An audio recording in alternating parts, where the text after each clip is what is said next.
Good evening and welcome back to another episode of The Longing, where today we are going to continue to read Moby Dick. So let's get going. Read a book. Moby Dick. Chapter 75. The Right Whale's Head. Contrasted View. Crossing the deck, let us now have a good long look at the right whale's head. As in general shape, the noble sperm whale's head may be compared to a Roman war chariot, especially in front, where it is so broadly rounded. So, at a broad view, the right whale's head bears a rather inelegant resemblance to a gigantic galliot-toed shoe. 200 years ago, an old Dutch voyager likened its shape to that of a shoemaker's last. And in this same last or shoe, that old woman of the nursery tale, and in this same last or shoe, that old woman of the nursery tale, with the swarming brood, might very comfortably be lodged, she and all her progeny. But as you come nearer to this great head, it begins to assume different aspects according to your point of view. If you stand on its summit and look at these two F-shaped spout holes, you would take the whole head for an enormous bass viol, and these spiracles, the apertures in its sounding board. Then, again, if you fix your eye upon this strange, crested, comb-like incrustation on the top of the mass, this green barnacled thing, which the Greenlanders call the crown, and the southern fisheries the bonnet, of the right whale. Fixing your eyes solely on this, you would take the head for the trunk of some huge oak, with a bird's nest in its crotch. At any rate, when you watch those live crabs that nestle here on this bonnet, such an idea will be almost sure to occur to you, unless indeed your fancy has been fixed by the technical term crown also bestowed upon it, in which case you will take a great interest in thinking how this mighty monster is actually a diademed king of the sea, whose green crown has been put together for him in this marvellous manner. But if this whale be a king, he is a very sulky-looking fellow to grace a diadem. Look at that hanging lower lip. What a huge sulk and pout is there. A sulk and pout, by carpenter's measurement, about 20 feet long and 5 feet deep. A sulk and pout that will yield you some 500 gallons of oil and more. A great pity, now, that this unfortunate whale should be hare-lipped. The fissure is about a foot across. Probably the mother during an important interval was sailing down the Peruvian coast, when earthquakes caused the beach to gape. Over this lip, as over a slippery threshold, we now slide into the mouth. Upon my word, were I at Mackinaw, I should take this to be the inside of an Indian wigwam. Good Lord, is this the road that Jonah went?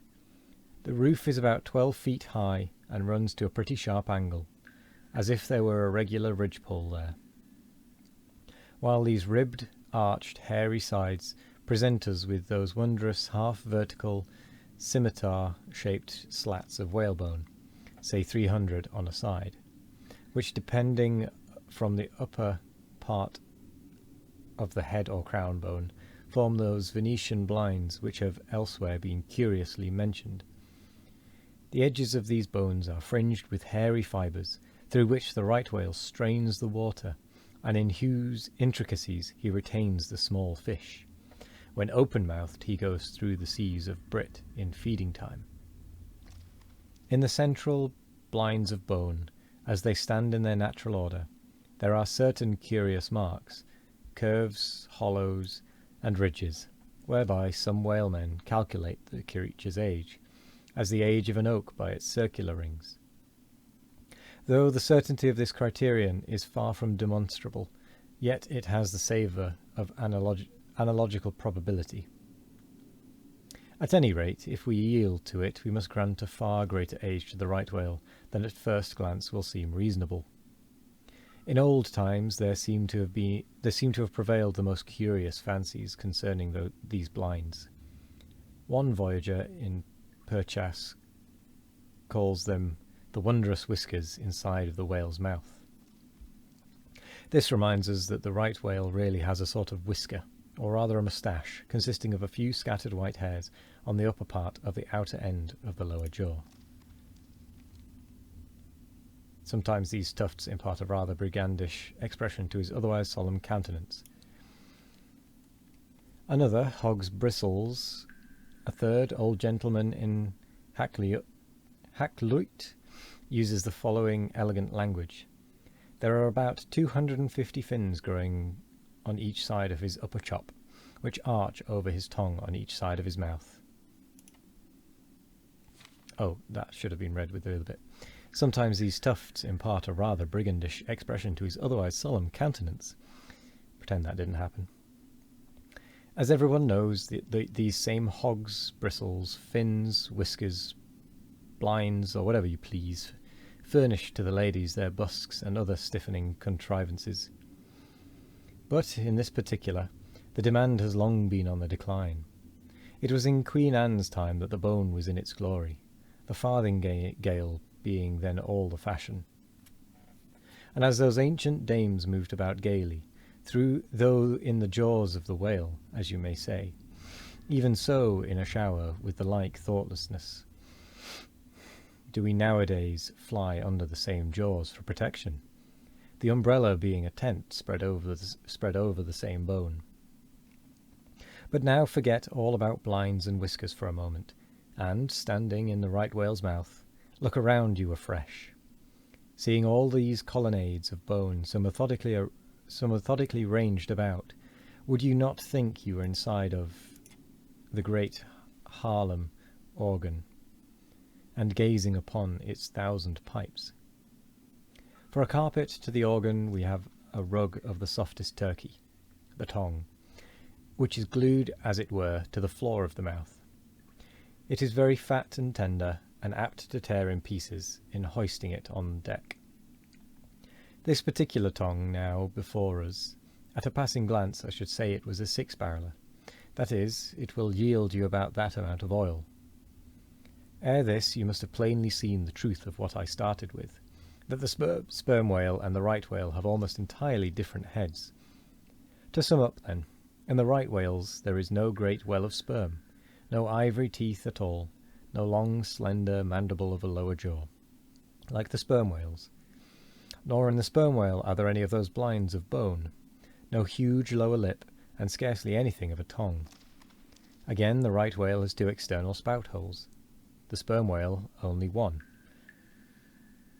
Look your last, now, on these venerable hooded heads, while they yet lie together, for one will soon sink, unrecorded, in the sea. The other will not be very long in following. Can you catch the expression of the sperm whales there? It is the same he died with, only some of the longer wrinkles in the forehead seem now faded away. I think his broad brow to be full of a prairie-like placidity, born of a speculative indifference as to death. But mark the other head's expression. See that amazing lower lip, pressed by accident against the vessel's side, so as firmly to embrace the jaw. Does not this whole head seem to speak of an enormous practical resolution in facing death? This right whale I take to have been a Stoic, the sperm whale a Platonian, who might have taken up Spinoza in his latter years. And with that, we're not going to read the next chapter, just because the next chapter is just a little bit too long for this episode. We are likely to end up in the next episode doing a little bit of drawing at the end, because it is, I think it's about 7 pages, which should leave us at about 7.5 to 8 minutes into the episode. But that is tomorrow's to deal with. So I'm going to say thank you very much for joining me today. I hope you all have a wonderful morning, evening, afternoon or night, no matter what time of day it is. I hope you all have a wonderful one of it. And as always, we will be back tomorrow for more of The Longing and more of Moby Dick. Thank you, and goodbye.